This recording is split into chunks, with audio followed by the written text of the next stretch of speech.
الحمد لله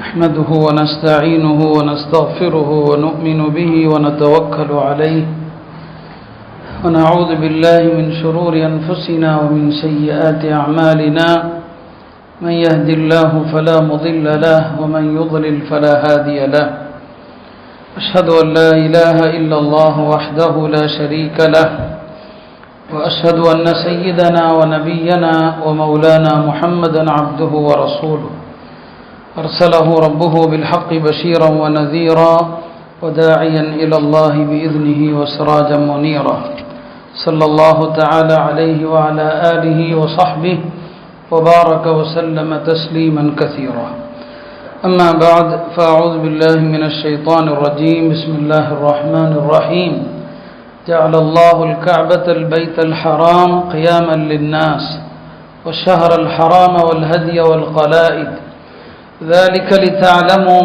أن الله يعلم ما في السماوات وما في الأرض وأن الله بكل شيء عليم وقال النبي صلى الله عليه وسلم خذوا عني مناسككم. கண்ணியத்திற்குரிய அல்லாஹ்வின் நல்லடியார்களே, உலகம் முழுவதிலிருந்தும் மக்கள் எல்லாம் ஹஜ்ஜுக்கு சென்று கொண்டிருக்கிற ஒரு காலகட்டம் இது. எனவே இந்த நேரத்தில் ஹஜ்ஜின் தத்துவம் என்ன என்பதை பற்றி ஹஜ்ஜுக்கு சென்றவர்கள், இங்கே இருப்பவர்கள், ஹஜ் செய்ய நாடுபவர்கள் எல்லோருமே நாம் இந்த விஷயங்களை அறியவும் நினைவுபடுத்தவும் கடமைப்பட்டிருக்கிறோம். ஹஜ்ஜுக்கு சென்றிருக்கிற மக்களும் இந்த விஷயங்களை அறிய வேண்டும். ஹஜ் என்பது என்ன, அது எத்தகைய உணர்வுபூர்வமான ஒரு வணக்கம் என்பதை நாம் எல்லாம் அறிந்து கொள்ள வேண்டும். இந்த மக்கள் முஸ்லிம்கள் எல்லாம் இப்போது எந்த வணக்கத்தை நிறைவேற்ற சென்றிருக்கிறார்களோ அந்த நகரம், அல்லாஹ் அந்த நகரத்தை பல பெயர்களிலே அழைக்கிறான். உலமாக்கள் சொல்வார்கள், ஒரு பொருளுக்கு பல பெயர்கள் இருப்பதே அதன் உயர்வை காட்டும் என்று சொல்வாங்க. உயர்ந்த பொருள்களுக்குத்தான் பல பெயர்கள் இருக்கும். அல்லாஹுடைய திருநாமங்கள் பல உண்டு. நபி ஸல்லல்லாஹு அலைஹி வஸல்லம் அவர்களுக்கு பல பெயர்கள் உண்டு. அதே போலதான் புனித மக்கா மதீனா நகரங்களுக்கும் பல பெயர்கள் உண்டு. நபி ஸல்லல்லாஹு அலைஹி வஸல்லம் அவர்களும் மதீனாவை பல பெயர் சொல்லி அழைப்பார்கள். எங்க ஒரு போருக்கு போயிட்டு வந்தாலும் மதீனாவை பார்த்து சொல்வார்கள், இந்த நகரம் தைபத்துன் தாபத்துன் என்று சொல்வான். மதீனாவுக்கு பல பெயர்கள் இருக்கிறது. மக்காவை அல்லாஹ் திருமறையிலே மக்கா என்று சொல்வான், பக்கா என்று சொல்வான், அல் பலதுல் அமீன் என்று சொல்வான், அல் பலதுல் ஹராம் என்று சொல்லப்படுகிறது. உம்முல் குரா, மக்கா இருக்கிறதே நகரங்களுக்கெல்லாம் அது தாய் என்று அழைக்கப்படுகிறது. இப்படி இந்த நகரம் பல பெயர்களால் அழைக்கப்படுகிறது. எல்லா பெயர்களுமே அது ஒரு உன்னதமான நகரம், இந்த உலகத்தினுடைய பிற நகரங்களை போல் ஒரு நகரம் அல்ல என்பதை இந்த பெயர்கள் மூலமாகவே நீங்கள் புரிந்து கொள்ளலாம். அவ்வளவு அற்புதமான பெயர்களை தாங்கி நிற்கிற ஒரு நகரத்தை நோக்கித்தான் இந்த ஹாஜிகள் எல்லாம் சென்று கொண்டிருக்கிறார்கள். அருமையானவர்களே, மக்கமா நகரம் எல்லா வகையிலும் அருள் நிறைந்த ஒரு நகரம், எல்லா வகையிலும். இப்ராஹிம் அலைஹிஸ்ஸலாம் மனைவியும் மகனையும் மக்கால விட்டுறாங்க. விட்டுட்டா அடிக்கடி வந்து போவாங்க. இஸ்மாயில் அலைஹிஸ்ஸலாம் வளர்ந்து ஆளாகி திருமணம் எல்லாம் ஆகிவிடுகிறது. இப்ராஹிம் அலைஹிஸ்ஸலாம் அவ்வப்போது வருவாங்க தன் குடும்பத்தை பார்த்து செல்ல. ஒரு முறை வந்தாங்க, வீட்டில் மகன் இல்லை. இப்ராஹிம் அலைஹிஸ்ஸலாமுடைய மருமகள் இஸ்மாயில் அலைஹிஸ்ஸலாமுடைய மனைவி இருந்தாங்க. அந்த பெண்ணிடம் கேட்டாங்க, உங்களுடைய உணவு என்னமான்னு கேட்டாங்க. நாங்கள் மாமிசத்தையே சாப்பிட்டு வாழ்கிறோம், வேட்டையாடுவாங்க, இறைச்சியை சாப்பிடுவோம் சொல்லி. உங்களுடைய பானம் என்னன்னு கேட்பாங்க, தண்ணீர் தான் எங்களுடைய பானம்னு சொல்லி. அப்போ இப்ராஹிம் அலைஹிஸ்ஸலாம் ஒரு துவா செய்வாங்க, அல்லாஹும்ம பாரிக் லஹும் ஃபில் மாஇ வல் லஹ்மி, யா அல்லாஹ் இவர்களுக்கு இவர்கள் அருந்தக்கூடிய தண்ணீரிலும் இவர்கள் சாப்பிடுகிற இறைச்சியிலும் நீ பரக்கத்து செய்வாயாக என்று துவா செஞ்சான். உலமாக்கள் சொல்லுவாங்க, இன்றைக்கும் நீங்கள் அறிவியல் ரீதியாக பார்க்கலாம், வெறுமனே மாமிசத்தையும் தண்ணீரையும் மட்டுமே உணவாக கொள்வது உடலுக்கு நல்லதில்லை. வெறும் இறைச்சி வெறும் தண்ணீர் இந்த ரெண்டை மட்டும் சாப்பிட்டா நன்மைகள் கொஞ்சம், பாதிப்பு அதிகம் மருத்துவ ரீதியாகவே. அதனால பல பாதிப்புகள் ஏற்படும். வெறும் தண்ணி, நான் சொல்றது வெறும் மாமிசம், வேற எந்த உணவும் இல்லாம. ஆனால் இதுல விதிவிலக்கு மக்கா மட்டும்தான். மக்காவில் உள்ளவர்கள் மட்டும் வெறும் மாமிசத்தையும் வெறும் தண்ணீரையும் சாப்பிட்டாலும் அவர்களுக்கு உடல்ல பாதிப்பு வராது. காரணம் இப்ராஹிம் அலைஹிஸ்ஸலாமுடைய துஆ. அல்லாஹும்ம பாரிக் லஹும் ஃபில் மாஇ வல் லஹம். யா அல்லாஹ் இவர்களுடைய தண்ணீரிலும் இவர்களது மாமிசத்திலும் பரக்கத்து செய். அந்த துஆவுடைய பரக்கத்தினால மக்கால மட்டும் மாமிசத்தை மட்டுமே வெறும் தண்ணீரை மட்டுமே சாப்பிட்டாலும் பிரச்சனை கிடையாது. நீங்க இன்னைக்கு அங்க அப்படிதான் பாக்குறீங்க. அரபுகள் வேற என்ன சாப்பிட்றாங்க? வெறும் இறைச்சி தான், வெறும் குடிபானம் தான், வேற எதுவுமே சாப்பிட்றது இல்லை. இப்ராஹிம் அலைஹிஸ்ஸலாமுடைய துஆவுடைய பரக்கத்து இருக்கிறது. அந்த நகரத்தினுடைய எல்லாவற்றிலும் நீங்கள் பார்க்கலாம். மக்கமா நகரம் எல்லா வகையிலும் அல்லாஹ் சொல்வது போல முபாரக்கன், அது அருள் நிறைந்த நகரம் என்று அல்லாஹ் சொல்லுவான். காபாவை சுற்றி இருக்கிற எல்லாமே என்ன? அருள் தான். ஹஜருல் அஸ்வத் ஒரு சாதாரணமாக பார்ப்பதற்குத்தானே அது ஒரு கல், அது இல்லையா? ஆனால் அந்த கல் ருக்குன யமானி இருக்குது, அது ஒரு மூலை, காபாவுடைய ஒரு மூலை. இந்த ரெண்டுக்கும் தான் காபாவுடைய 4 மூலைகள் இருக்கிறது. இந்த 4 மூலைகள்ல ஹஜர் அஸ்வதுடைய மூலை, ருக்குன யமானிங்கிற மூலை, இந்த 2 மூலைக்கும் தான் சில தனி சிறப்புகள் இருக்கிறது. அதெல்லாம் நாம தவாஃப் எப்படி செய்யணும்னு சொல்லும் போது அதை விளக்கி இருப்போம். நபி ஸல்லல்லாஹு அலைஹி வஸல்லம் சொல்லுவாங்க, அல் ஹஜருல் அஸ்வத் ஒரு ருக்குனுல் யமானி யஹுத்தானி ذுனூப ஹத்தன். ஹஜர் அஸ்வதும் ருக்குன யமானியும் பாவங்களை முற்றிலுமாக அழித்து நசுக்கி விடுகிறதுன்னு சொல்லுவாங்க. அந்த ஹஜர் அஸ்வதும் ருக்குன யமானியும் அவற்றை பார்ப்பது இருக்கிறது, அதுவே பாவங்களை எல்லாம் அழித்து விடுகிறது. அல்லாஹ்வுடைய அருள் நிறைந்த காபா இருக்குது, காபாவை பார்க்கிறது வணக்கம். ஒரு ஹதீஸ், ஒரு பலவீனமான ஆதாரத்தன்மை குறைந்த ஹதீஸ் தான் 3 விஷயங்களை பார்ப்பது வணக்கம். பெற்றோர்களை பார்ப்பது ஒரு வணக்கம், குர்ஆனை விரித்து வைத்து பார்ப்பது ஒரு வணக்கம். அதனாலதான் பல சஹாபாக்கள் குர்ஆனை விரித்து முத்தமிடுவாங்க. ஹஜ்ரத் உமர் ரலியல்லாஹு அன்ஹு அவர்கள் தினமும் காலையில் எழுந்தால் அல்லாஹ்வுடைய அருள்மறையை விரிப்பாங்க, முத்தமிடுவாங்க. இது என்னுடைய ரப்புடைய வார்த்தைகள் என்று சொல்லுவாங்க. குர்ஆனை பார்க்கிறது வணக்கம். 3வது என்ன? காபாவை பார்க்கிறது வணக்கம். அப்ப எல்லாமே அங்கு பரக்கத்து தான். அங்க இருக்கக்கூடிய ஜம்சம் அதனுடைய அருளையும் அதனுடைய பரக்கத்தையும் விவரிக்கவும் வேண்டுமா என்ன? ஆக மக்கமா நகரத்தினுடைய பெயர்கள் பல, மக்காவுடைய பரக்கத்துகள் பல. எந்த விதமான உணவு தட்டுப்பாடுகளும் குடிபான தட்டுப்பாடுகளும் இல்லாத நகரமாக அல்லாஹ் இந்த மக்கமா நகரத்தை ஆக்கியிருக்கிறான். ஹாஜிகள் இந்த அருள் நிறைந்த இந்த மக்காவுக்கு தான் என்ன செய்யறாங்க? போறாங்க. அருமையானவர்களை, எல்லா நபிமார்களும் புனித மக்காவுக்கு வந்திருக்கிறாங்க. ஆதம் அலைஹிஸ்ஸலாம் ஹஜ்ஜுக்கு வந்தாங்க, முதலாக ஹஜ்ஜுக்கு வந்தாங்க. மலக்குமார்கள் எல்லாம் ஆதம் அலைஹிஸ்ஸலாமை வரவேற்று அவர்களை பார்த்து சொன்னார்கள், பர்ர நுசுகுக யா ஆதம், ஆதமே உம்முடைய இந்த ஹஜ்ஜு நல்ல ஹஜ்ஜாக மபரூரான ஹஜ்ஜாக ஆகட்டும் என்று மலக்குமார்கள் எல்லாம் துஆ செய்தாங்க. மினால் இருக்கிற மஸ்ஜிதுல் ஹைஃப், பெருமானார் ஸல்லல்லாஹு அலைஹி வஸல்லம் அவர்கள் சொன்னாங்க, இந்த மஸ்ஜிதுல் ஹைஃப்ல 70 நபிமார்கள் தொழுதாங்க. ஆதாரபூர்வமான ஹதீஸ்ல 70 நபிமார்கள் என்று வருது. ஆனா நம்ம வழக்கத்துல அதுல 3-4 சைபரை கூட்டிக்கிட்டாங்க, 70,000 நபிமார்கள் அப்படின்ட்டு. நான் ஹதீஸ்ல வர்றது 70 நபிமார்கள் தொழுதாங்க. 70 நபி தொழுதார்கள் என்றால் அதுவே பெரிய பரக்கத்து தான். நபிமார்கள் வந்த இடம், நபிமார்கள் காலடிப்பட்ட இடம், நபிமார்கள் வழிபாடு செய்த இடம் புனிதமானவை. இந்த உலகத்தில் இருக்கிற பள்ளிகள்ல, இன்றைக்கு இருக்கிற பள்ளிகள்ல மொத்தம் எத்தனை பள்ளி நபிமார்கள் தொழுத பள்ளி அப்படின்னு பார்த்தீங்கன்னா, ஆதாரப்பூர்வம் பார்த்தீங்கன்னா 5 பள்ளி. உலகத்திலேயே 5 பள்ளிகள்ங்க நபிமார்கள் தொழுத பள்ளி. மக்காவில் இருக்கிற புனித மஸ்ஜிதுல் ஹராம், மதீனாவில் இருக்கிற பெருமானார் ஸல்லல்லாஹு அலைஹி வஸல்லம் பள்ளி, மதீனாவில் இருக்கிற அந்த குபா பள்ளிவாசல், மஸ்ஜிதுல் அக்ஸா பள்ளிவாசல், 5வது என்ன மினாவில் இருக்கிற ஹைஃப் பள்ளிவாசல். இந்த 5 தான் நபிமார்கள் தொழுத பள்ளி. ஆக நபிமார்கள் தொழுத வழிபாட்டு தலம் இருக்கிறதுனால மினா ஒரு பரக்கத்தான இடமாக இருக்கிறது. இப்படி ஹஜ்ஜுடைய இந்த வழிபாட்டு தலங்கள் முஸ்தலிஃபாவாகட்டும் அரஃபாவாகட்டும் எல்லாமே அருள் நிறைந்த இடங்கள். அத்தகைய இடங்களை நோக்கித்தான் எல்லா நபிமார்களும் வந்தாங்க. நபி ஸல்லல்லாஹு அலைஹி வஸல்லம் அவர்கள் ஹஜ்ஜுக்கு வருகிற போது தம் தோழர்களுக்கு பல இடங்களை அடையாளப்படுத்துவாங்க. இந்த இடம் எந்த இடம் தெரியுமா? பெருமானார் ஸல்லல்லாஹு அலைஹி வஸல்லம் மதீனாவிலிருந்து வர்றாங்க ஹஜ்ஜுக்கு. வழியில ஒரு இடம் வருது, அந்த இடத்திற்கு பெயர் ரௌஹா என்று இடம். முஸ்லிம்ங்கிற நூல்ல வருது. சொன்னாங்க, இந்த ரௌஹா என்கிற இடத்திலிருந்து 70 நபிமார்கள் தல்பியா சொல்லி புறப்பட்ட இடம்.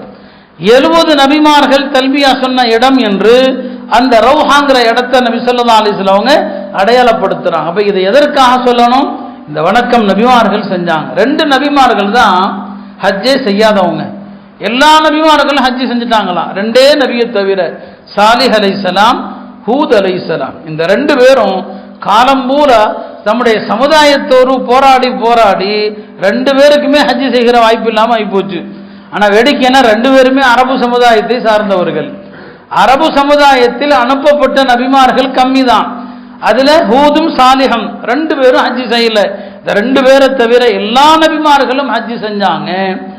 அங்க ஒரு கேள்வி வரலாம், நூஹ் அலைஹிஸ்ஸலாம் அவங்க காலத்துல ஏற்பட்ட வெள்ள பிரளயத்துல காபாங்கிற கட்டடமே இல்லாம ஆயிப்போச்சு. இல்ல, பிறகு யார் வந்து கட்டுறாங்க? இப்ராஹிம் அலைஹிஸ்ஸலாம் தான் வந்து கட்டுறாங்க. இப்ப இப்ராஹிம் அலைஹிஸ்ஸலாமுக்கு பின்னால வந்த எல்லா நபிமார்களும் ஹஜ்ஜி செஞ்சாங்க. மூசா அலைஹிஸ்ஸலாம் ஹஜ்ஜி செஞ்சாங்க. நபி ஸல்லல்லாஹு அலைஹி வஸல்லம் சொல்லுவாங்க, இந்த இடத்துல இருந்து மூசா வந்தாங்க. மூசா அலைஹிஸ்ஸலாம் ஹஜ்ஜுக்கு வரும்போது அவர்கள் எந்த ஆடையில வந்தாங்க, எந்த ஒட்டகத்துல வந்தாங்க, அதையெல்லாம் நபி ஸல்லல்லாஹு அலைஹி வஸல்லம் சொன்னாங்க. மூசா அலைஹிஸ்ஸலாம் வரும்போது அவங்க உடுத்திருந்த ஆடை என்ன அதை சொன்னாங்க. 2 மேலங்கியை உடுத்திருந்தாங்க. அவங்க வந்த ஒட்டகம் என்ன, அந்த ஒட்டகத்தினுடைய கடிவாளம் என்ன, அவங்க சொன்ன தல்பியா என்ன, இதையெல்லாம் நபி ஸல்லல்லாஹு அலைஹி வஸல்லம் சொன்னாங்க. இப்ராஹிம் அலைஹிஸ்ஸலாமுக்கு பிறகு எல்லா நபிமார்களும் ஹஜ்ஜி செஞ்சாங்க. அப்ப காபாங்கிற கட்டடம் இருந்துச்சு. இப்ராஹிம் அலைஹிஸ்ஸலாமுக்கு முன்னால நபிமார்கள் ஹஜ்ஜுக்கு வந்தாங்கன்னா இப்ப எப்படி அது? அப்ப கட்டடமே இல்லையே, இவங்க தானே கட்டினாங்க. உலமாக்கள் சொல்றாங்க, காபாங்கிற கட்டடம் எடுக்கணுங்கிற தேவையே இல்லை. அந்த கட்டடம் அமைந்த இடம் இருக்கு பாருங்க, அல்லாஹ் பாதுகாக்கணும். ஒரு கற்பனைக்கு காபாங்கிற கட்டடமே இல்லாவிட்டால் கூட அந்த இடத்தை சுத்தி தவாஃப் நடந்துகிட்டு தான் இருக்கும்.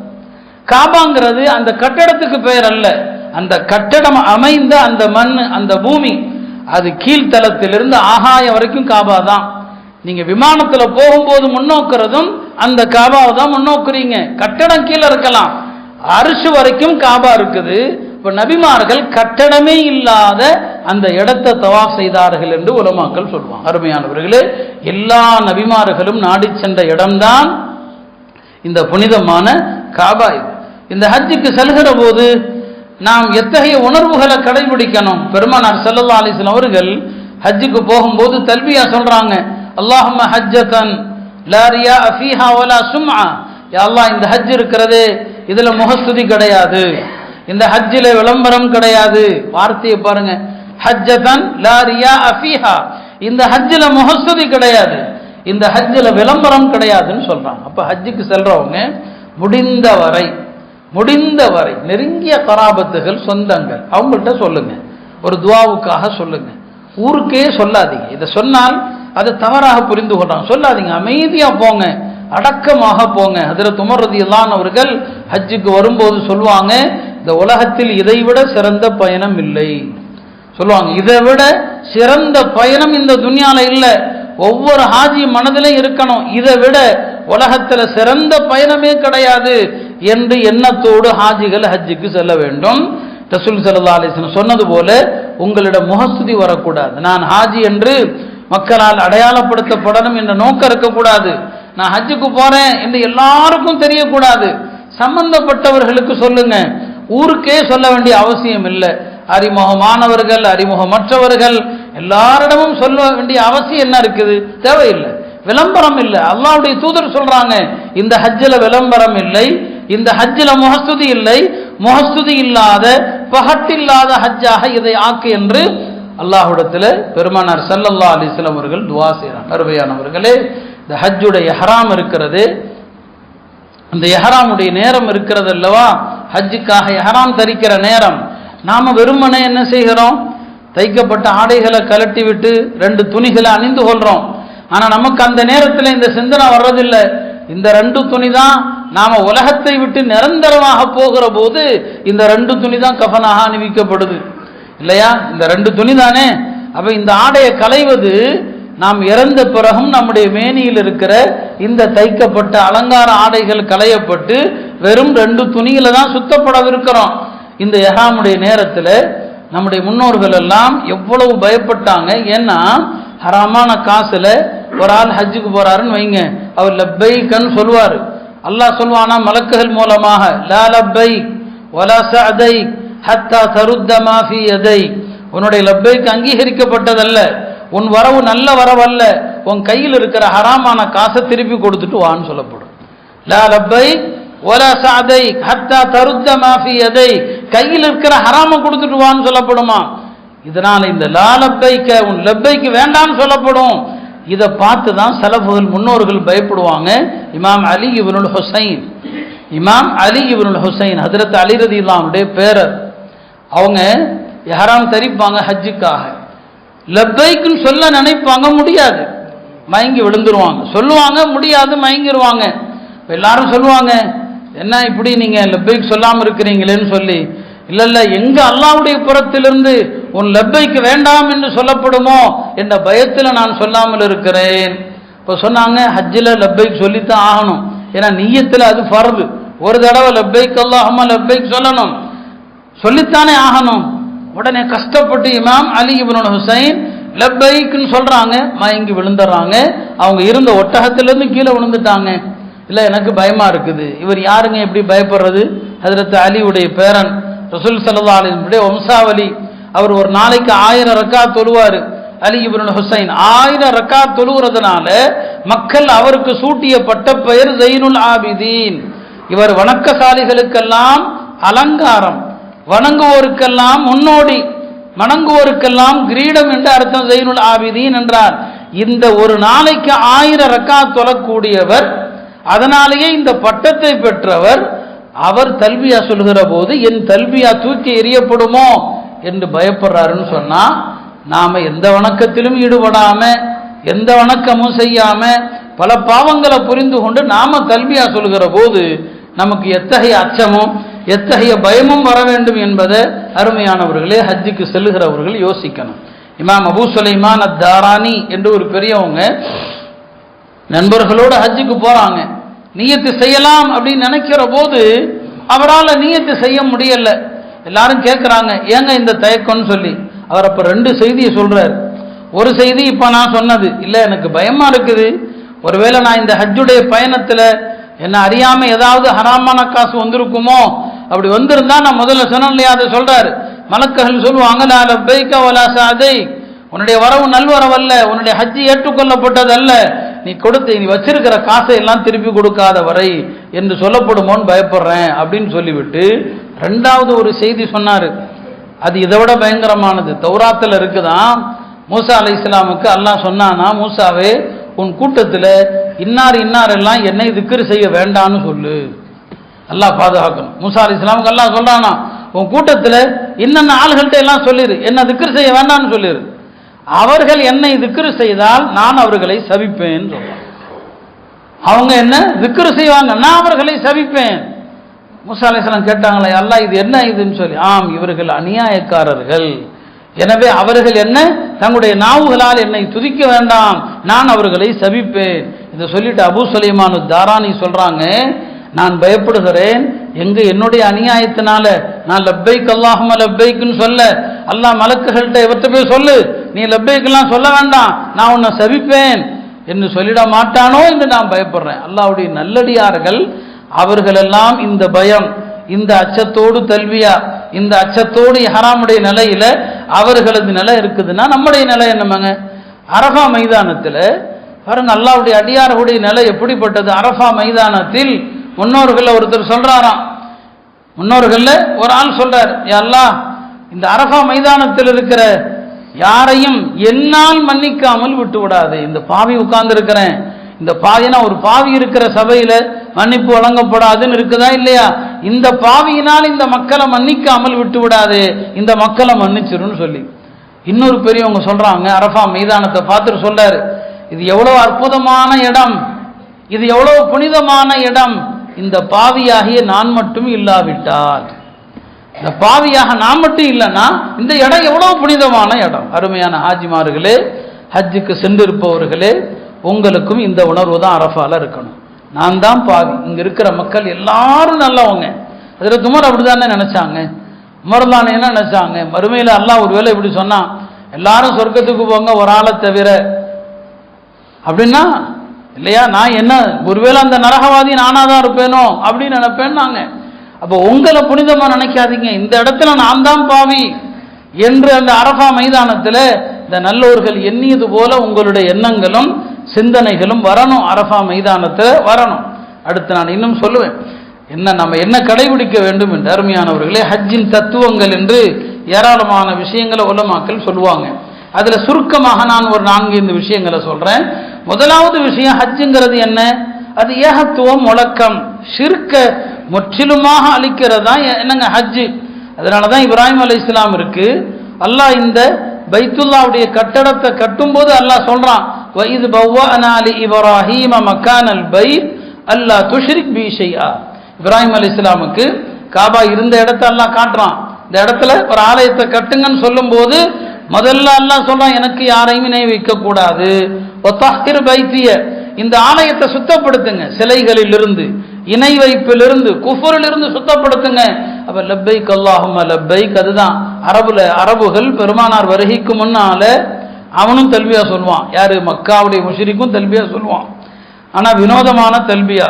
முதல்ல எல்லாம் நாம சொல்ற மாதிரியே சொல்லுவான், லப்பைக் அல்லாஹும்ம லப்பைக் லப்பைக லா ஷரீக லக லப்பைக். நாம் என்ன சொல்றோம்? லப்பைக்கனா அல்லாஹ் எப்போதும் உனக்கு கட்டுப்பட வந்துட்டேன், உனக்கு இணை இல்லை, லா ஷரீக லக், உனக்கு இணை இல்லைன்னு சொல்லுவான். அவனும் சொல்லுவான் லா ஷரீக லக்க. பின்னால ஒரு வார்த்தையை சேர்த்துக்குவான், இல்லா ஷரீகன் ஹுவ லக்க, உனக்கு நீயே ஏற்படுத்தி கொண்ட இணையை தவிர, உனக்கு நீயே ஏற்படுத்தி கொண்ட இணையை தவிர அப்படின்னு ஒரு வார்த்தையை சேர்த்துக்குவான். அதனாலதான் 2 தடவை லா ஷரீக லக் லா ஷரீக லக், இல்ல உனக்கு இணை கிடையாது, உனக்கு இணை கிடையாது. முதல்ல ஹஜ் என்றாலே அது ஏகத்துவ முழக்கம். வாழ்க்கையில எந்த இடத்திலும் ஷிர்க்குக்கு இடமளிக்காதீர்கள். உலமாக்கள் ஷிர்க ஹதீஸ்லயும் வரும், ஷிர்குல பெரிய ஷிர்க்கும் இருக்குது, ஷிர்க அக்பர், ஷிர்குல அஸ்கர் சின்ன ஷிர்க்கும் இருக்குது, ஷிர்குல ஷிர்க ஜலி வெளிப்படையான இணை வைப்பும் இருக்கிறது, ஷிர்க ஹஃபி மறைமுகமான ஷிர்க்கும் இருக்கிறது. ஷிர்க்குடைய வகையில உள்ள நிறைய போனா வேற வேற பட்டங்கள் வந்து, இதெல்லாம் ஷிர்க்கு செய்யாதீங்க. மனிதர்களை அளவுக்கு அதிகமா நம்பாதீங்க, ரப்ப நம்புங்க. சூனியம் செய்வன அது இதுன்னு சொல்லி யார் வாசலையோ போய் தட்டுறீங்க. இவர்கள் எல்லாவற்றுக்கும் மேலாக ரப்ப ஒருவன் சக்தி உடையவன் அப்படிங்கிற நம்பிக்கையே உங்களுக்கு வரமான் இருக்குது. இந்த மனிதனை நம்புறீங்க, அவன் தர்ற தாயத்துகளை நம்புறீங்க, அவன் அதை எரி இதை எரின்னு சொல்றான், அதை நம்புறீங்க. இந்த பொருள்கள் மீது இருக்கிற நம்பிக்கை இவைகளை படைத்த ரப்புக்கு கிடையாதா என்ன? ஏன் அந்த ரப்புடைய கதவை நீங்க தட்டலாமே, அந்த ரப்பு கைவிட மாட்டான், அந்த ரப்பு ஏமாற்ற மாட்டான். அவன் வாங்குபவன் அல்ல, கொடுப்பவன். அவன் ஏமாற்றுபவன் அல்ல, அவன் நம்பிக்கையாளன். அந்த ரப்புட்ட கேட்காம எதற்கு இந்த மனித வாசல்களை போய் தட்டி? இந்த மாதிரி பிரச்சனைகள், ஏதாவது செய்வினை கோளாறுகள், சைத்தானிய கோளாறுகள் அதெல்லாம் இருக்கலாம், இல்லைன்னா இல்லை, இருக்குது. ஆனா எல்லாவற்றிலும் அதையே நம்பக்கூடாது. இது செய்வன, எதை எடுத்தாலும் செய்வன, எதை எடுத்தாலும் சைத்தான் கோளாறு, இந்த நம்பிக்கை ஷிர்க்குல போய் தள்ளும். இதுக்காண்டி யாரையாவது போறீங்கன்னா முழுசா அவரை நம்பிடுறான், எல்லாமே பாவா தான், முடிஞ்சு போச்சு, ஈமான் அங்கே செத்து போச்சு, எல்லாம் பாவா சரி பண்ணிடுவாரு. அல்லாஹ் பாதுகாக்கணும். நான் எப்போதும் கேட்கிற துவா அதுதான், உன்னுடைய வாசலை தவிர எந்த வாசலையும் தட்டக்கூடாது. அல்லாஹ்ட்ட அப்படி கேளுங்க, எல்லாம் எந்த நோயோ நொடியோ நோவோய் முசீபத்தோ உன்னை தவிர வேறு எவரிடமும் நான் கெஞ்சக்கூடாதுன்னு கேளுங்க. அல்லாஹ் உங்களுடைய பிரார்த்தனைகளை கபூல் செய்வான். இப்போ ஹஜ்ஜு அதைத்தாங்க கற்றுத்தருது. ஹஜ்ஜு ஷிர்க்க ஒழிக்கிறதா ஹஜ்ஜு. இன்னைக்கு ஷிர்க்குன்னா நமக்கு வேற வேற பட்டம் கொடுக்கணும், ஷிர்க்கு பற்றி பேசவே முடியாது, அப்படி ஆகிப்போச்சு. வேறொரு கூட்டம் இருக்குது, அவன் எல்லாத்தையும் ஷிர்க்குமா. நாம் அந்த ஜமாத்தெல்லாம் கிடையாது. ஆனால் நிஜமாகவே சில விஷயங்கள் இணை வைப்பு, அந்த இணை வைப்பில் இருந்தெல்லாம் தூய்மை அடையுங்கள். அல்லாஹ் ஒருத்தனை தவிர யார்கிட்டையும் கேட்காதீங்க. கஷ்டமா அல்லாஹ்வுடைய பள்ளிக்கு வாங்க, 2 ரக்காத் தொழுங்க, அல்லாஹ் நிறைவேற்றுவான். ரசூல் ஸல்லல்லாஹு அலைஹி வஸல்லம் இத ஹஸபஹு அம்ருன், எந்த பிரச்சனை கவலை அளித்தாலும் ஸல்லா, உடனே 2 ரக்காத் தொழுவாங்க. அல்லாஹ் சொல்வது என்ன? வஸ்தஈனு பிஸ்ஸப்ரி வஸ்ஸலா, பொறுமையை கொண்டு தொழுகை கொண்டு அல்லாஹ்ட்ட உதவி தேடுங்க. எனவே ஹஜ்ஜின் முதல் பாடம் அதுதான். ஹஜ்ஜினுடைய 2வது பாடம் என்ன? தஸ்லீம், அல்லாஹ்வுடைய கட்டளைக்கு சரணடையுதல். ஹஜ்ஜில் லாஜிக்கே கிடையாதுங்க, அறிவுபூர்வமா விஞ்ஞானபூர்வமா கிடையாது. ஹஜ்ஜர் அஸ்வத தொடுறோம், கல்லு தான் அது, போய் கல் அறிகிறோம் இல்லையா? இதுல என்ன லாஜிக் பார்ப்பீங்க? அதனால என்னுடைய அறிவுக்கு ஏற்கணும், விஞ்ஞானபூர்வமா இருக்கணும், இதுல என்ன லாஜிக்கு? இந்த கேள்வி கேட்டா காஃபிரா போயிடுவீங்க. அல்லாஹ் சொல்றான், அவ்வளவுதான். அல்லாஹ்வுடைய நல்லடியார்கள் யாருன்னு சொன்னா, இதா துஉ இலல்லாஹி வ ரசூலிஹி, அல்லாஹ்வின் பக்கமும் அவனுடைய தூதரின் பக்கமும் அழைக்கப்பட்டார். லியஹ்கும பைனஹும், என்ன தீர்ப்பு? வாங்க, அல்லாஹ்வுடைய தீர்ப்பு என்ன, நபி ஸல்லல்லாஹு அலைஹி வஸல்லம் தீர்ப்பு என்னன்னு அழைக்கப்பட்டால் அய்யகூலு, அவங்க சொல்லுவாங்க சமிஅனா வ அத்தஅனா, நாங்கள் கேட்டோம் கட்டுப்பட்டோம். எனவே அல்லாஹ்வுடைய சொல்லுக்குத்தான் அங்கே மதிப்பே தவிர இதுல என்ன லாஜிக்கு? அது என்ன இது என்ன? ஒரு பெண்மணியின் கணவன் இறந்தால் 4 மாசம் 10 நாள் இதாயிரு. அது 16 வயசு பெண்ணாக இருந்தாலும் சரி, 90 வயசு பெண்ணா இருந்தாலும் சரி. 90 வயசு பெண்ணுக்கு எதுக்குங்க இதா? அந்தமா என்ன கருத்தரிக்க போகுதா? இப்படி லாஜிக் பேசினா காஃபிரா போயிடுவான். மார்க்கம் சொல்லுது அவ்வளவுதான். 4 மாசம் 10 நாள் இதா இருக்கணும். அவள் கருவுற தகுதியானவளா, கருவுறுவதற்கான தகுதியற்றவளா? இல்ல, கணவன் இறந்தால் 4 மாசம் 10 நாள், அங்க கட்டளை அதுதான். நபி ஸல்லல்லாஹு அலைஹி வஸல்லம் வார்த்தைகளை அவங்களுடைய மனைவிமார்கள் பெண்கள் எந்த அளவு கடைபிடிப்பாங்கன்னா, நபி ஸல்லல்லாஹு அலைஹி வஸல்லம் சொல்லுவாங்க, எந்த பெண்ணும் பாருங்க, யார் இறந்தாலும் துக்கம் ஆண்கள் கடைபிடிக்க கூடாது. ஆண்களுக்கு துக்கம் இல்லை, கண்ணீர் விடலாம், ஆனா துக்கம் இல்லை. ஆம்பளை உழைக்கிறவன் அவன் துக்கப்பட்டு வீட்டுல உட்கார்ந்தா என்ன ஆகுறது? பெண்களுக்கு தான் துக்கம். கணவன் இறந்தால் 4 மாசம் 10 நாள் துக்கம். சொந்த பந்தங்கள் யாராவது இறந்தால் பெண்களுடைய மனசு இலகிய மனசு இல்லையா? அதனால நபி ஸல்லல்லாஹு அலைஹி வஸல்லம் சொன்னாங்க, குடும்பத்தில் உறவினர்கள் யாராவது இறந்தா 3 நாள் துயரத்தை கடைபிடிக்கலாம், 3 நாள் சோகமா இருக்கலாம். இப்படி ஒரு ஹதீஸ்ல சொல்லிட்டாங்க. இப்போ உம்மு ஹபீபா பெருமானார் ஸல்லல்லாஹு அலைஹி வஸல்லம் மனைவி, அவங்களுடைய தந்தையார் அபூ சுஃபியான் இறந்த செய்தி வருது. இறந்த செய்தி வந்ததும் உம்மு ஹபீபா ஒரு 3 நாள் அலங்கரிக்காம சோகமா இருந்தாங்க. 4வது நாள் அடிமை பெண்ணை கூப்பிட்டாங்க, நறுமண பொருள் எடுத்துட்டு வர சொன்னாங்க, கன்னத்துல உடம்புல தடவிக்கிட்டாங்க. சொன்னாங்க, இன்னைக்கு எனக்கு நறுமணம் போடணுங்கிற ஆசையோ விருப்பமெல்லாம் கிடையாது. அல்லாஹ்வுடைய தூதர் சொன்னாங்க, யார் இறந்தாலும் 3 நாளைக்கு மேல் ஒரு பெண் துயரத்தை கடைபிடிக்க கூடாது. அதனால 4வது நாள் ஆயிடுச்சு, இன்னைக்கு நான் கடைபிடிக்கிறேன். அப்ப மார்க்கனால அடிபணிறதாங்க. அல்லாஹ் ரசூல் சொல்றது என்ன? இது ஹஜ் நமக்கு கட்டுத்தருகிற பாடம். ஹஜ்ஜில் தவாஃபு, சஅயி, கல்லறிதல் எல்லாமே என்ன கட்டளை என்னவோ அதுதானே தவிர எல்லா நாளும் மகரிபு வக்துல தொழுதீங்க. மகரிப் மட்டும்தான் வக்து வந்ததும் தொழணும். மகரிப் லேட்டா தொழக்கூடாது, அது மக்ரூஹ். அது மற்ற தொழுகை எல்லாம் பிற்படுத்தி தொழலாம். மகரிபு லேட்டா தொழுதா மக்ரூஹ். சில இமாம்கள்ட்ட மகரிபுடைய மொத்த நேரமே என்ன தெரியுமா? சூரியன் மறைந்த பிறகு நீங்க இயற்கை தேவைக்கு போயிட்டு ஒது செஞ்சுட்டு மகரிபு ஃபர்து சுன்னத் 5 ரக்காத் இதை தொழுது முடிக்கிறதெல்லாம் செய்யறதுக்கு எவ்வளவு நேரமோ அவ்வளவுதான். இந்த டைம் முடிஞ்சிட்டுனா மகரிப் நேரம் முடிந்து விட்டதுன்னு சொல்லுவாங்க. அப்ப பாருங்க, மகரிப் வக்துல தொழணும். ஆனா அல்லாஹ்வுடைய உத்தரவு ஹஜ்ஜில் என்ன, அரஃபால என்ன, அரஃபால மாலையில மகரிப் நேரம் இருக்கிறீங்க, ஆனா மகரிப் தொழக்கூடாது. போ முஸ்தலிஃபா போ, அங்க போய் மகரிபையும் இஷாவையும் தொழு. அங்க அல்லாஹ்வுடைய கட்டளை தானே தவிர இல்ல டெய்லி நான் மகரிப் நேரத்துல வக்துல தொழுதுருவேன், இங்கே நான் தொழுவேன்னு சொன்னா பெருமானார் ஸல்லல்லாஹு அலைஹி வஸல்லம் வழிமுறைக்கு மாற்றம். அல்லாஹ்வுடைய தூதர் சொல்வாங்க, ஹுது அன்னி மனாசிக்கக்கும், ஹஜ்ஜை என்னிடமிருந்து கற்றுக்கொள்ளுங்கள். நான் மகரிபை எங்க தொழல? அரஃபால தொழல, முஸ்தலிஃபால தொழல. ஹஜ்ஜை நான் கட்டுப்படுதலுங்க. 3வது என்ன? ஹஜ் எதை கற்றுத்தருகிறது? பெருமானார் ஸல்லல்லாஹு அலைஹி வஸல்லம் மஹப்பத்தை கற்றுத்தருகிறது. என்ன? பெருமானார் ஸல்லல்லாஹு அலைஹி செஞ்சாங்களா, இது அவங்க செய்யறாங்களா, அவங்க மீது உள்ள பிரியத்துல நாம செய்யறோம். இப்ப நாம சொல்லி கொடுக்கிறோம், உம்ராவுடைய தவாஃப்ல இல்லையா, முதல் 3 சுற்றுகள்ல ரமல் செய்யறோம். 3 சுற்றுகள்ல ரமல். ரமல்ங்கிறது என்ன? இஹ்ராமுடைய மேல் துணி இருக்கு இல்லையா, அதனுடைய வலது பக்க மூளையை அக்குல் வழியாக எடுத்து இடது தோல்ல போடுறோம். வலது தோல் பூஜன் திறந்திருக்கும். இதுக்கு பேர் இல்திபா. ரமல் செய்யும் போது இல்திபாவும் செய்யறோம். ரமல்ங்கிறது என்ன? தவாஃபுடைய 3 சுற்றுகள்ல தோலை குலுக்கணும், புஜத்தை அப்படியே குலுக்கணும், 8 கலை மெதுவா எடுத்து வைக்கணும், நகரணும், கொஞ்சம் வேகமா நகரணும். இதுக்கு பேர் ரமல். இதுக்கு நீங்க தொங்கோட்டன்னு சொல்லுங்க. 3 விஷயம் வரணும். தோல் குலுங்கணும், 8 கலை மெதுவா நகர்த்தணும், கொஞ்சம் வேகமா நகர்த்தணும். இந்த 3 அம்சம் இருந்தா ரமல். இந்த ரமல் ரசூல் ஸல்லல்லாஹு அலைஹி வஸல்லம் இதை உமர்தானும் சொல்லுவாங்க. இந்த விஷயத்தை நபி ஸல்லல்லாஹு அலைஹி வஸல்லம் 7ஆம் ஆண்டு உம்ராவுக்கு வர்றாங்க, தோழர்களோடு வர்றாங்க. 6ஆம் ஆண்டு ஹுதைபியால ஒப்பந்தப்படி உம்ராவுக்காக வந்தவங்க திரும்பி போறாங்க. உம்ரா செய்ய முடியல, திரும்பி போயிடுறாங்க. அடுத்த வருஷம் வாங்க. 7வது ஆண்டு உம்ராவுக்கு வர்றாங்க. பெருமானார் ஸல்லல்லாஹு அலைஹி வஸல்லம் அவங்களும் முஸ்லிம்கள் உம்ராவுக்கு வருகிற போது மக்கா காஃபிர்கள் முஸ்லிம்களை பார்க்கவே வெறுக்கிறான், முஸ்லிம்களே பார்க்கக்கூடாது.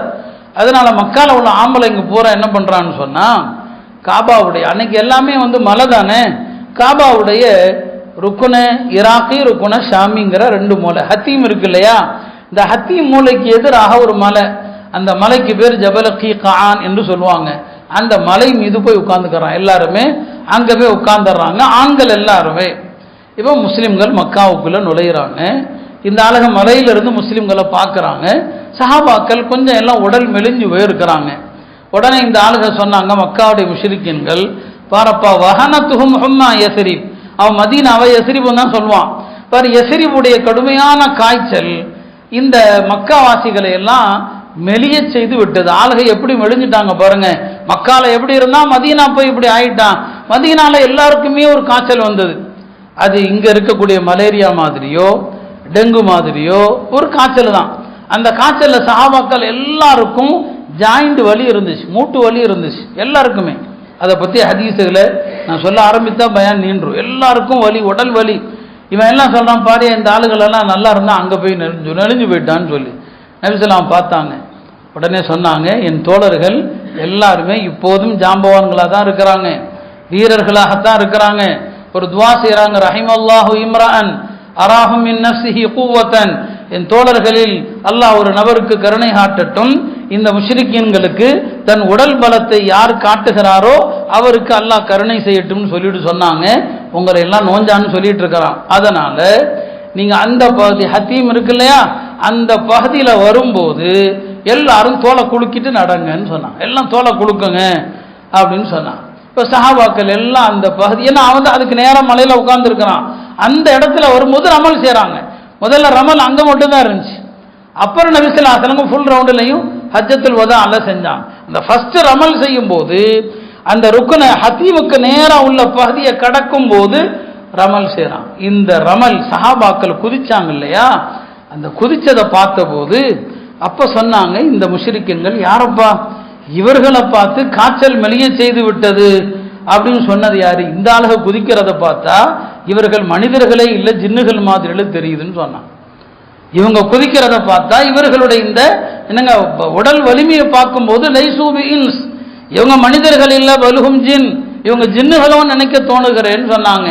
இப்போ யோசிங்க, நபி ஸல்லல்லாஹு அலைஹி வஸல்லம் 7ஆம் ஆண்டு ரமல் செஞ்சது எதுக்காக, இந்த முஷ்ரிக்கீன்களுக்கு காட்டுறதுக்கு மட்டும்தான் இல்லையா. இப்போ 8 அதுக்கு அடுத்து என்னங்க 10ஆம் ஆண்டு ஹஜ்ஜுக்கு வந்தாங்களா இல்லையா, அப்ப யாரும் இல்லை முஷ்ரிக்கீன் கிடையாதுங்க. மக்காலேருந்து முஷ்ரிக்கீன்கள் காலியா போயிட்டாங்க. உமர் ரலியல்லாஹு அன்ஹு அவர்கள் அவங்க ஆட்சி காலத்தில் ஹஜ்ஜுக்கு வருவாங்க, ஒவ்வொரு வருஷமும் ஹஜ்ஜுக்கு வருவாங்க. அப்படி வரும்போது சில சஹாபாக்கள் இப்னு அப்பாஸ் போன்ற சிலர் கேட்டாங்க, இப்போ தவாஃபில் ரமல் செய்யணுமா என்ன, இப்போ ரமல் செய்யணுமா. நபி ஸல்லல்லாஹு அலைஹி வஸல்லம் எதுக்காண்டி செஞ்சாங்க, முஷ்ரிக்கீன்களுக்கு உடல் வலிமையை காட்டுறதுக்கு தானே செஞ்சாங்க. இப்போ மக்கால எந்த இணை வைப்பாளன் இருக்கிறான், எந்த காபிர் இருக்கிறான், இப்போ செய்யணுமான்னு சொல்லி உமர் ரலியல்லாஹு சொன்னாங்க, பாரப்பா பெருமானார் ஸல்லல்லாஹு அலைஹி வஸல்லம் அவர்களோடு நாம் ரமல் செய்த போது காரணம் இருந்துச்சு, முஷ்ரிக்கீன்களுக்கு காட்டுவதற்கு இன்னும் செஞ்சாங்க. ஆனால் எப்ப நபி ஸல்லல்லாஹு அலைஹி வஸல்லம் செஞ்சிட்டாங்களோ இனி கியாமத்து வரைக்கும் அது சுன்னத்து தான். இப்ப முஷ்ரிக்லாம் இல்லையே, இந்த லாஜிக் எல்லாம் பேசாத, அல்லாஹ்வுடைய தீன்ல இதெல்லாம் கிடையாது, அல்லாஹ்வுடைய தூதர் செய்த அத்தனையும் நாம் செய்ய வேண்டும் என்று உமர் ரலியல்லாஹு அவர்கள் ஆணித்தரமா சொன்னாங்க. அப்ப இன்னைக்கு நாம ரமல் செய்யறோம், மக்கால காஃபிர் இருக்கிறான்னா யாருக்காக செய்யறோம், ரொம்ப பேர் ரமல் செய்யறதே இல்லை, அது வேறு விஷயம். நிறைய பேர் முயற்சிக்கிறதே இல்லை, ரமல் அப்படிங்கிறத முயற்சிக்கிறதும் இல்லை. அதுக்கு இன்னொரு காரணம், பீவியோடு போனா பீவி கையை பல பேர் பிடிச்சிக்கிறாங்க. பெண்கள் தனியா செய்யட்டும், யாரும் காணாம ஒன்றும் போயிட மாட்டாங்க. ஆண்கள் இந்த ரமலுடைய சுன்னத்து இருக்குதா இல்லையா, உம்ராவுடைய தவாஃபில் தவாஃபே குதூம்ல ரமல் சுன்னத்து. இப்போ சொல்ல வந்தது என்ன, ஹஜ்ஜுடைய 3வது தத்துவம் என்ன, பெருமானார் ஸல்லல்லாஹு அலைஹி வஸல்லம் அவர்கள் செய்த எல்லாவற்றையும் செய்து எங்களுடைய தூதரை நாங்கள் நேசிக்கிறோம் என்பதை வெளிப்படுத்துவது. ஹஜ்ஜுடைய 4வது தத்துவம் அல் வலாஉ லில் முஃமினீன், முஸ்லிம்கள் மீது கருணை காட்டுவது, முஸ்லிம்களோடு மட்டுமே உலப்பூர்வமான நட்பு வைப்பது. இந்த பயணத்தில் முஸ்லிம்கள் யாரு கஷ்டப்பட்டாலும் உதவி செய்யணும். ஹஜ்ஜே மப்ரூர்னா என்னன்னு கேட்டாங்க, நபி ஸல்லல்லாஹு அலைஹி வஸல்லம் சொன்னாங்க, எல்லாருக்கும் சலாம் சொல்லுங்க, எல்லாருக்கும் உணவளியுங்கள். அதனால இந்த பயணத்தில் நிறைய காசு எடுத்துட்டு போங்க, எல்லா மக்களுக்கும் உணவளியுங்கள். முஸ்லிம்களை உளப்பூர்வமாக நேசிக்கணும். முஸ்லிம் அல்லாதவர்களோடு வியாபார தொடர்பு இருக்கலாம், கொடுக்கல் வாங்கல் தொடர்பு இருக்கலாம், உளப்பூர்வமான நட்பு யார் மீதும் இருக்கக்கூடாது. இன்றைக்கு உம்மத்துக்கு அதுதான் நாம் சொல்ல வருவது. எந்த அரசியல் தலைவரும் உங்களுடைய வழிகாட்டி அல்ல, உங்களுடைய தலைவர் அல்ல. தேவைக்கு வாக்களிக்கிறோம், யாருக்கு வேணாலும் வாக்களித்துக் கொள்ளுங்கள், ஆனால் யாரும் உங்களுடைய முன்மாதிரி அல்ல, உங்களுடைய வாழ்க்கை வழிகாட்டி அல்ல. நான் கடந்த வெள்ளிக்கு முன்னாலே முந்தின ஜும்மாலையும் சொல்லியிருந்தேன், இந்த சமுதாயம் இந்த தேர்தல் நமக்கு கற்றுத்தந்த பெரிய வழி வருத்தம் என்ன, இந்த உம்மத்து இவ்வளோ பெரிய வழிகேட்டில் இருக்கிறாங்களா, யார் வெற்றி யார் தோல்வி அதை பற்றி எல்லாம் நமக்கு பிரச்சனை இல்லையா. யாருக்கு வேண்டுமானாலும் வாக்களித்து விட்டு போகட்டும், அப்பயும் நான் சொன்னேன். ஆனால் எந்த ஒரு அபிமானத்தை காட்டுறாங்க, யாருக்கு காட்டுறாங்க இல்லையா. நம்முடைய சமுதாயத்தினுடைய இளைஞர்களும் இளைஞர்களும் எப்படியெல்லாம் அவர்களுடைய இன்ஸ்டாகிராமில் அவர்கள் என்னென்ன போடுறாங்க, இதுதான் வருத்தம்.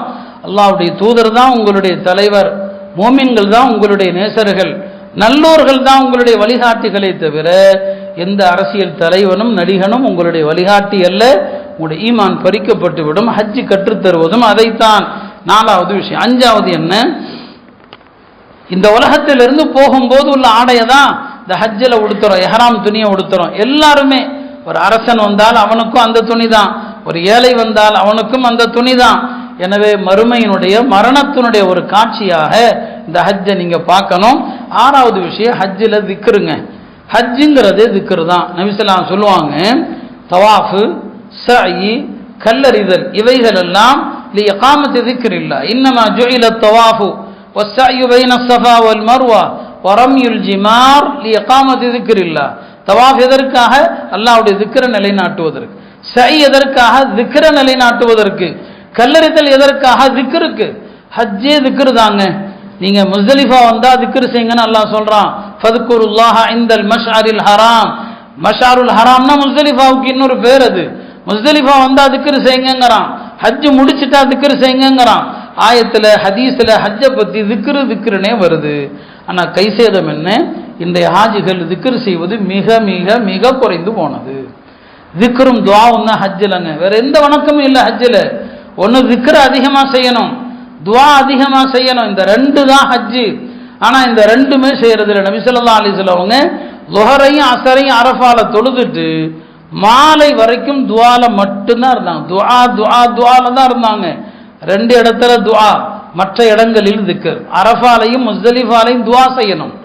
அரஃபா முஸ்தலிஃபா துஆவுக்குரிய இடம். அரஃபால இரவு பகல் முழுக்க துஆ, முஸ்தலிஃபால ஃபஜ்ர் தொழுது விட்டு துஆல இருந்தாங்க. துஆ செஞ்சுட்டு இருக்கவங்க திடீர்னு சிரித்தாங்க. ஹஜ்ரத் அபூபக்கரோ உமரோ கேட்டாங்க, யா ரசூலல்லாஹ், இந்த மாதிரி இடத்துல நீங்க சிரிக்க மாட்டீங்களே, சிரிக்கிறீங்களேன்னு சொல்லி சொன்னாங்க. முஸ்தலிஃபால அல்லாஹ்ட்ட நான் ஒரு கோரிக்கை வச்சேன், என் உம்மத்துல ஒருத்தன் இன்னொருத்தனுக்கு அநியாயம் செஞ்சிருப்பான், அநீதி இழைக்கப்பட்டவனுக்கு சொர்க்கத்தை கொடு, அநீதி இழைத்தவனை மன்னிச்சிருன்னு அல்லாஹ்ட்ட கேட்டேன். அல்லாஹ் சொன்னா இல்ல அது முடியாதுன்னு சொல்லிட்டான். அதே துஆவும் முஸ்தலிஃபாலையும் கேட்டேன், என் உம்மத்துல யார் இன்னொருவருக்கு அநீதி இழைத்தாரோ அநீதி இழைக்கப்பட்டவருக்கு உயர்ந்த சொர்க்கத்தை கொடு, அநீதி இழைத்தவனை மன்னிச்சிரு அப்படின்னு அல்லாஹ்ட்ட கேட்டேன். அல்லாஹ் ஏற்றுக்கொண்டான். அல்லாஹ் ஏற்றுக்கொண்டதை அறிந்த ஷைத்தான் தன் மீதே மண்ணை வாரி போட்டுக்கொண்டு அந்தோ கைசேதமேன்னு ஓடுறான். ஷைத்தான் ஓடுறத பார்த்து நான் சிரிச்சேன்னு சொன்னான். அரஃபாவும் முஸ்தலிஃபாவும் துஆவுடைய இடம். இன்னைக்கு நாம சொகுசா தான் போறோம் அல்லாஹ்வுடைய கிருபையில. ஆனாலுமே சோர்வு அலுப்புன்னு சொல்லி முஸ்தலிஃபால யாரும் துஆ செய்யறதில்ல. அதுங்க ஃபஜ்ரை முடிச்சுட்டு எல்லாம் மினாவுக்கு பெட்டியை கட்ட ஆரம்பிச்சாராம். அந்த துஆவுடைய முக்கியத்துவம் யாருக்குமே தெரியறதில்ல. இப்போ அரஃபா முஸ்தலிஃபா துஆவுடைய இடம், மினாவில் கல்லறிகிற இடங்கள் திக்ருடைய இடம். ஹஜ் என்பது திக்ரு தான் இல்லையா. 2 இன்னைக்கு தல்பியாவும் யாரும் சொல்றதும் இல்லை, சொன்னா தல்பியா சத்தமாவும் சொல்றது இல்லை. நபி ஸல்லல்லாஹு அலைஹி வஸல்லம் என்னிடம் ஜிப்ரீல் வந்தாங்க, வந்து சொன்னாங்க, உங்களுடைய உம்மத்துக்கு ஆணையிடுங்கள், அவர்கள் தல்பியாவை உரத்த குரலில் சொல்லட்டும். இன்றைய ஹாஜிகள் தல்பியா உரத்த குரலில் சொல்வதே இல்லை. யாராவது சொல்லி கொடுத்தா கொஞ்ச நேரம் சொல்றாங்க, விட்டுறாங்க. பெண்கள் மெதுவா சொல்லணும், ஆண்கள் உரத்த குரலில் சொல்லணும். இப்படி ஹஜ்ஜில் ஏராளமான தத்துவங்களும் ஏராளமான நுணுக்கங்களும் உள்ள ஒரு வணக்கம் தான் இந்த ஹஜ்ஜு. அதை உணர்வுபூர்வமாக செய்யணும். அந்த காலத்தில் ஹஜ்ஜுக்கு வந்து அல்லாஹ்வுடைய வீட்டை பார்த்து உணர்வு பிளம்பா மாறிடுவாங்க. ஒரு நடுத்தர வயது பெண், இப்னுல் முபாரக் சொல்றாங்க, ஒரு நடுத்தர வயது பெண்மணி தான் அவங்க அல்லாஹ்வுடைய வீட்டை வந்து தவாஃப் செய்ய வர்றாங்க. அல்லாஹ்வுடைய வீட்டை பார்த்ததும் அந்த அம்மா சொல்றாங்க, கம்மின் ஷஹ்வத்தின் ذهبت لذتها, எத்தனையோ இன்பங்கள் அதை அனுபவிச்சாச்சு, எத்தனையோ இன்பங்கள் அனுபவிச்சிட்டோம் போயிடுச்சு. ஆனா வபகியத் தபிஆத்துஹா, நாம் அனுபவித்த இன்பங்களுடைய பாவச் சுமைகள் அப்படியே தான் இருக்குது. இன்பங்களை எல்லாம் அனுபவிச்சிட்டோம், வபகியத் தபிஆத்துஹா, ஆனா அந்த சுமைகள் இன்னும் அப்படியே தான் இருக்குது. யா அல்லாஹ், எங்களை தண்டிப்பதற்கு நீ நரகத்தை மட்டும்தான் வைத்திருக்கிறாயா, உன்னுடைய மன்னிப்பு எங்களுக்கு விசாலமானதுன்னு சொல்லி இப்னு முபாரக் ரஹ்மத்துல்லாஹி சொல்றாங்க, உன்னுடைய இல்லம், தன்னை பார்த்து சொல்றாங்க, உன்னுடைய உள்ளம் எவ்வளவு இறுகிய உள்ளம். ஒரு சின்ன பெண்மணி அல்லாஹ்ட்ட எப்படி உருகுறாங்க, அல்லாஹ்வுடைய வீட்டை பார்த்து எப்படி கதறாங்க, ஒரு சின்ன பெண்மணி, உனக்கு அது வரலையப்பான்னு சொல்லி தன்னைத்தானே நொந்து கொள்றாங்க. இப்னு முபாரக் கருமையானவர்களே, ஹஜ்ஜுக்கு சென்றவர்கள் அல்லாஹ்வுடைய இல்லத்தை பார்க்கிற போது உணர்வுபூர்வமாக கேளுங்க. அல்லாஹ்ட்ட 2 வார்த்தைகள், இது போன்ற வார்த்தைகள் தான். அல்லாஹ் எத்தனையோ இன்பங்கள், என்ன அழகான வார்த்தை சொல்லுது, ஹராம் ஹலால் பார்க்காம எத்தனை இன்பத்தை அனுபவித்தோம், பாவச் சுமைகள் தானே தலைக்கு மேல் இருக்கிறது, நரகத்தை பற்றி பயப்படுறாங்க. இப்படி உணர்வுகளை தெரிந்து நல்லோர்கள் ஹஜ்ஜுக்கு செல்கிற போது எந்த உணர்வோடு சென்றார்களோ அந்த உணர்வோடு இந்த ஹாஜிகள் எல்லாம் ஹஜ்ஜை நிறைவேற்ற முயற்சிக்கட்டும். அல்லாஹ் இந்த ஹாஜிகள் அனைவரையும் அழகான முறையிலே ஹஜ்ஜ மப்ரூரோடு நன்மையோடு திரும்பி வர செய்யட்டும். நம் எல்லோருக்கும் மீண்டும் மீண்டும் ஹஜ்ஜுடைய பாக்கியத்தை தந்தல்வானாக, மதீனாவுடைய ஜியாரத்துடைய வாய்ப்பினை தந்தல்வானாக, மஸ்ஜிதுல் அக்ஸாவிலே தொழக்கூடிய பாக்கியத்தை தந்தல்வானாக, ஹஜ்ஜ மப்ரூரை அல்லாஹ் எனக்கும் உங்களுக்கும் நசீவாக்குவானாக. வஆஹிரு தஅவானா அனில் ஹம்துலில்லாஹி ரப்பில் ஆலமீன்.